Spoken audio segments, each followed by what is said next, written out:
Welcome back, everybody. We are ready for our last set of notes in Unit 4, so go ahead and flip to our table of contents. Looks like we are ready for page number 40.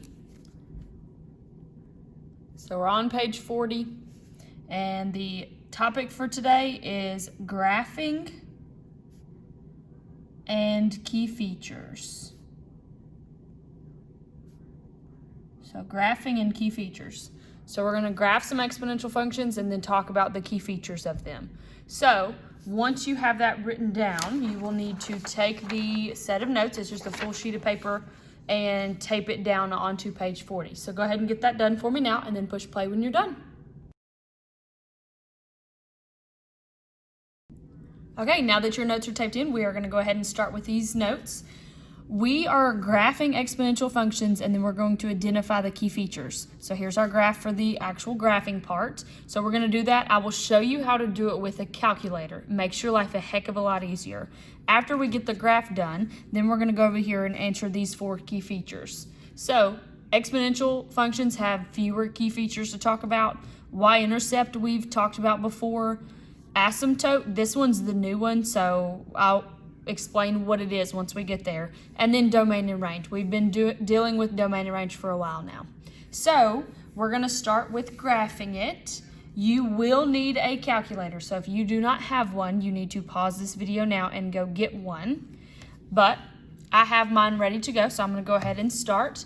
So anytime you're graphing anything on this calculator, okay, you always will start with the y equals button. It's the very top left button. So you're gonna click on y equals and it's gonna give you this right here. So your calculator can actually graph multiple equations at the same time. We're just gonna stick to one. So we're just gonna use that y1 spot. Your calculator should automatically go there. We need to type in just the right side of the equation. So after the equal sign, that's what we have to type into our calculator. So I'm gonna put 2 in parentheses. You type out just what you see. So I'm going to need the exponent, but instead of putting a number for the exponent, I'm going to put the variable x. The variable button on your calculator is right to the right of the alpha button. So the green alpha button, that's your x button, to your variable button. So I'm going to put a variable in there. And now to get out of the exponent, I'm just going to scroll to the right and then put a -3. So before you do anything else, check to make sure what you have typed in is actually correct. And then we're going to click graph. Graph is the very top right button. And then here's the graph of it. So now it's our job to get this onto our graph. Okay. I always recommend, and I tell my students to not sketch it out, because we have an XY table that we need to be looking at. And on your calculator, where it says table right here, that's referring to the XY table. So in order to get to that function on our calculator, we would need to hit second graph. That's going to give you the XY table that matches that graph. So this just makes graphing them so easy. So what you do is you just pick some points and then you plot them on the graph. So the graph that we have goes from -9 to 9, so we really can only graph that. So first thing, you can scroll all the way through these numbers, okay? You can scroll in both directions. Don't scroll forever though, because if you scroll to like 400, the very next problem, you're gonna have to scroll back to 0. So just keep it around 0 and you're normally pretty good. So I'm just gonna start. I'm gonna start with the positive side first. So for example, this ordered pair right here, 4, 13, I will not be able to graph that on my graph because my graph doesn't go to 13. But if I go up 1, I can do 3, 5. So I'm going to graph 3, 5. Right there. And then I just keep going. So the next one, I'm just going to keep scrolling up. The next one is 2, 1. So I can do that one too. So 2, 1. And then I've got 1, -1, 0, -2. And then I've got -1 and then -2.5. So oftentimes with exponential functions, you are going to have decimals. Do your best to actually plot the decimal. So you guys should know the 0.5, that's half. So that's halfway in between 2 and 3. So -2 and -3. So I'm going to go to -1, and then I'm going to go halfway in between 2 and 3. That's going to be -2.5. So that's how you do that. But what I want you to notice, so the next one that we would plot is -2 and then -2.75. So that's actually closer to 3 this time. And then -3 one is even closer to 3. And then if we keep going, do you see how these numbers right here, my Y column, these numbers keep getting closer and closer and closer to -3, okay? So by the time we get out here to -10, it's really, really close to -3.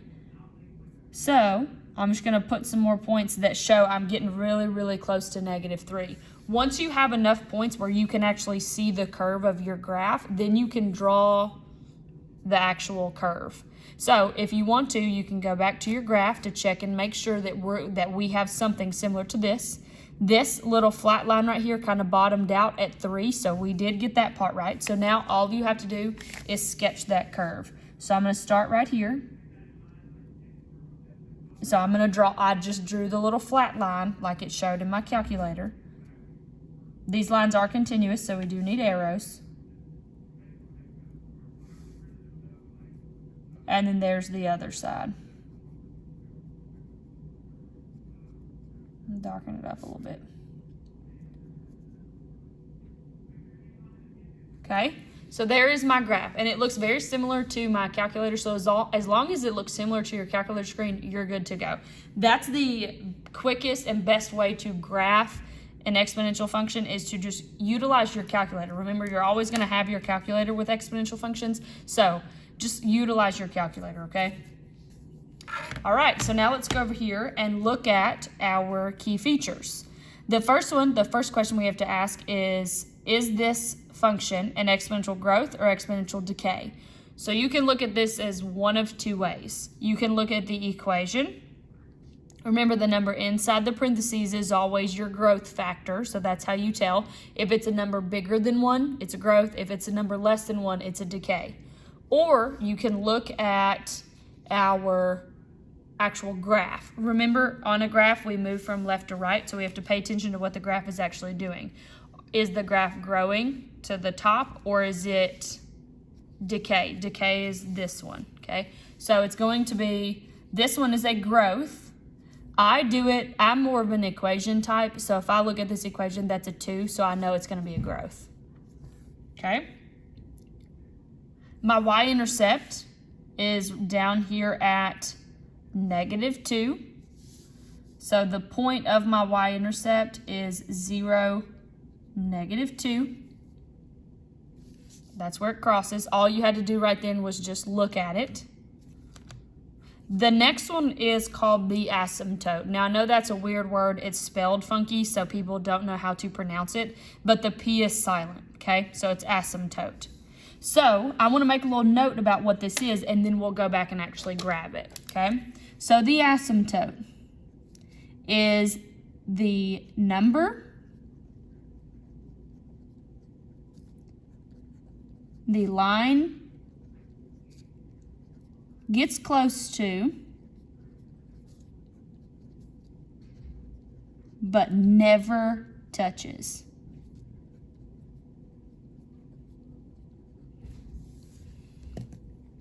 So the asymptote is the number the line gets close to, but never touches.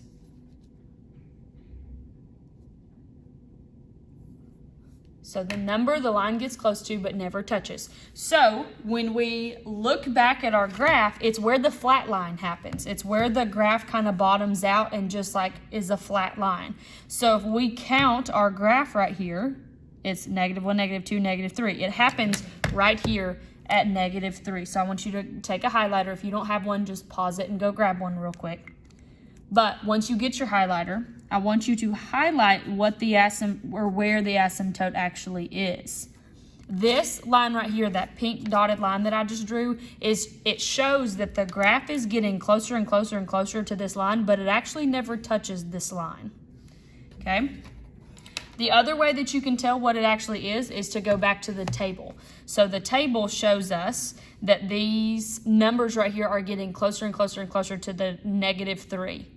Now, your calculator, since it only allows you 3 spots behind the decimal, it actually will tell you what the asymptote is after a while. Once it can't give you any more places behind the decimal, it just goes to that number. You guys have to know in real life, this is just another extra 9 on it. Your calculator rounded. Okay? So this is a little cheat to help you figure out what the asymptote is. The asymptote is just the number that it approaches, but it never actually touches. Okay? Then the only thing left that we have is domain and range. So remember, domain and range talks about x and y values. So let's take care of the x values first. So we're talking about domain now. X values are left and right. So let's talk about this left side first. This arrow right here goes left. It's going to continue to go left forever. This arrow over here on the right side of our graph is going up and right forever. So it's going up and right forever. This one's going left forever. So they go forever in both directions. And when they go forever in both directions, it's going to be all real numbers. So you can write the phrase all real numbers or use the symbol that stands for all real numbers. And that's it. This is always going to be the case for these. Always going to be all real numbers. And I just now realized that we talked about the asymptote, but I never actually wrote it down. So let's backtrack because the asymptote and range are talking about the same spot on the graph. So the asymptote, again, is this dashed line that I drew where the graph gets close to but doesn't actually touch it. And this number is at -3. So our asymptote is y equals -3. If you can identify where your asymptote is, it helps you to find the range.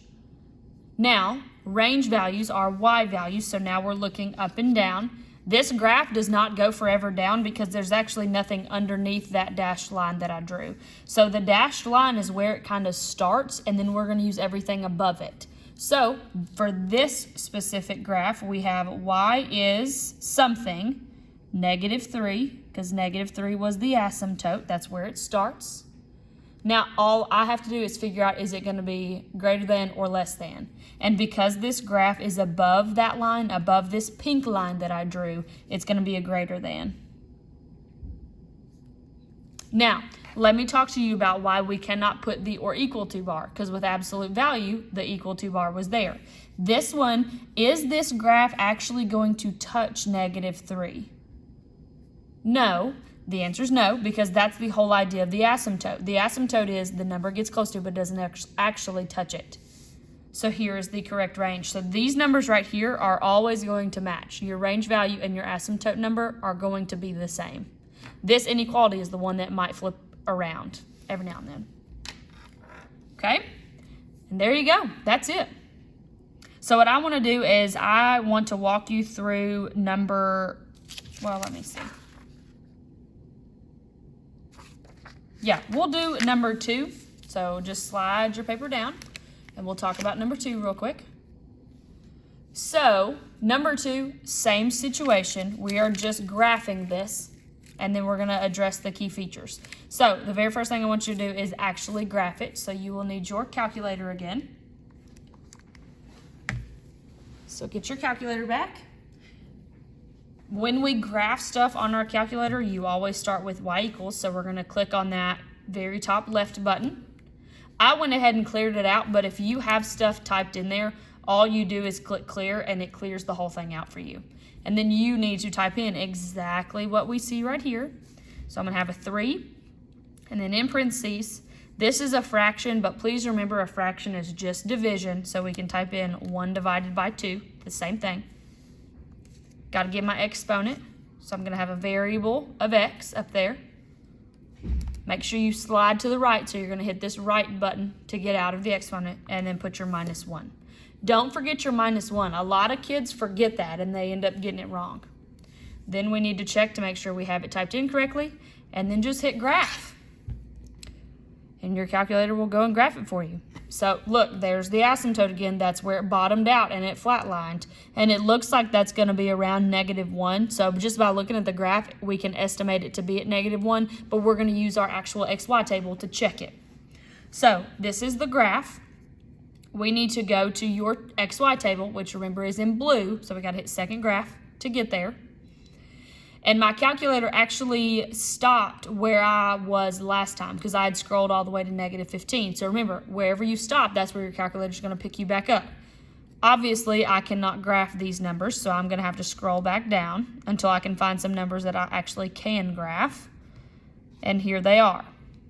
So like the first one that gets close is going to be -211, but I still can't graph that one because my graph only goes to 9. But this one right here, I can actually start graphing. So I'm going to do -1.5. So -1.5. Next one is 0.2.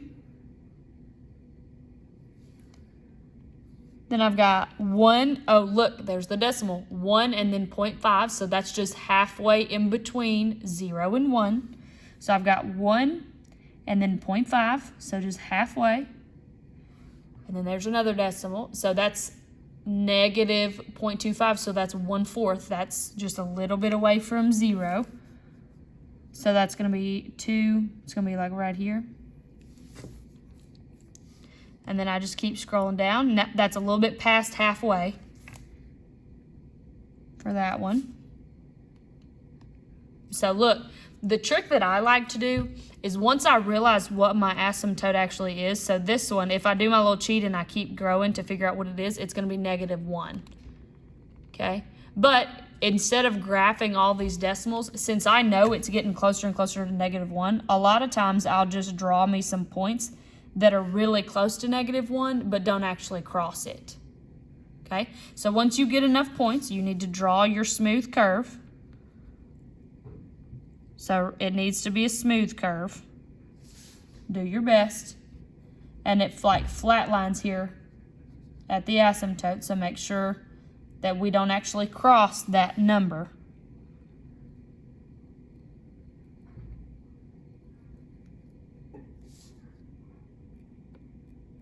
I messed up just a teeny tiny bit when I was drawing my y-intercept, but that's okay. All right, so now that we actually have our graph drawn, we can now go over here and look at the key features. So first one is it going to be a growth or a decay? So you can look at the equation or look at the graph. I'm an equation person, so I'm going to check out the equation. So I have a 1/2 in there, which means it's going to be a decay. And if you look at the graph, if we move from left to right, the graph itself is going down. Okay, my y-intercept, you just look at it. I messed up my graph just a teeny tiny bit, but this was at +2. So it's going to be 0 and then +2. Now, let's check out that asymptote. So the asymptote, remember, is the number that the graph gets close to but never touches. So that's going to be this one right here. It's this line, which we also saw on our calculator. These numbers are getting closer and closer and closer to -1. Your calculator eventually rounds, so that's the little cheat to figure out what it actually is. So we're looking at y is equal to -1. We're not going to cross that line right there. It'll get close to it, like really, really close to it, but it won't actually touch it. Okay? Then we have domain and range. Domain, that's x values, so that's left and right. This left side goes up and left forever, and then this right side just goes straight right. So we're going left and right forever. So that's going to be all real numbers again.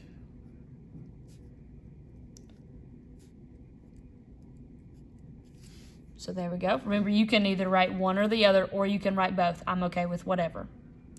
And then our range. So your range value, those are your y values. We have to figure out where does the graph, quote unquote, start, which is going to be where the asymptote is. So that number is -1. We already found that. So I can do y is something, -1. This one is going to be greater than -1 because the graph is above this dashed pink line that I just drew. So this is going to be a greater than. Cannot have the or equal to bar because it does not actually touch -1. Okay? And that's it. Okay, so what I want you guys to do now, I want you to take some time and do 3 and 4. They are very, very similar to what we just did on the front. So you're going to use the same idea plot it on your calculator, graph it, and then answer these questions. Once you get that done, I need you to push play so that way you can check your notes and make sure that you have the correct answers. So go ahead, take a few minutes and get that done for me. See you in a minute. Okay, as promised, here is the answers for 3 and 4. So here's what the graph looked like for number 3. It was very similar to number 2. It was just the growth part of it. Okay, so it was growth. I looked at that 2 inside the parentheses. Growth, y-intercept at 0, 2. -1 was my asymptote, and I have that highlighted again. Domain is always going to be all real numbers, and then I've got y is greater than -1. Okay, and then here is number 4. So number 4, we just moved the exponential function around on the graph. So now my asymptote is down there. So first things first, this is a decay function. That 1/2 gave it away. My y-intercept was at 0, -7. My asymptote is at -8. These numbers are getting closer and closer to -8, but they're actually not getting there. They're not touching it. So that means my my range value is y is greater than -8. And there we go. To finish up these notes, we're going to look at the right side of our foldable. This idea is just to make sure and solidify that you know how to find domain and range from a graph. So when we're looking at a graph of exponential functions, these are smooth curves, we got to figure out domain and range. So I'm just going to do number 1 with you, and then you can go do 2 and 3 and then push play again to get the correct answers. So what I like to identify first whenever I look, so when I first see this, I like to identify the asymptote. I'm like, look, this is starting to like level out and flatline right here at this number. This number happens to be -2 because you have to remember there's a relationship between the asymptote and your range value. So let's go ahead and write this out. So domain, remember, is always going to be all real numbers,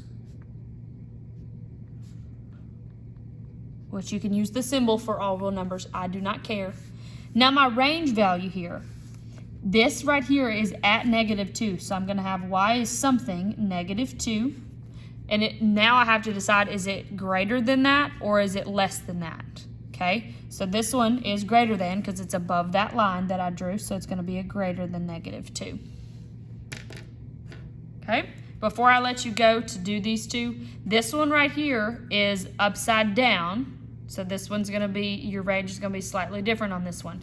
So go ahead and push pause and then go take care of 2 and 3 and then push play when you're done. And here are the correct answers. So remember, domain is always going to be all real numbers. For range value, we're going to have y is less than -5 this time because when I drew my asymptote line, my dashed line right there, the graph was actually everything below that. So that's why it's going to be less than -5. And then there's number 3. So all real numbers, y is greater than 1 because the graph is everything above that pink line that I drew. And that's it. Good job today. I'll see you next time.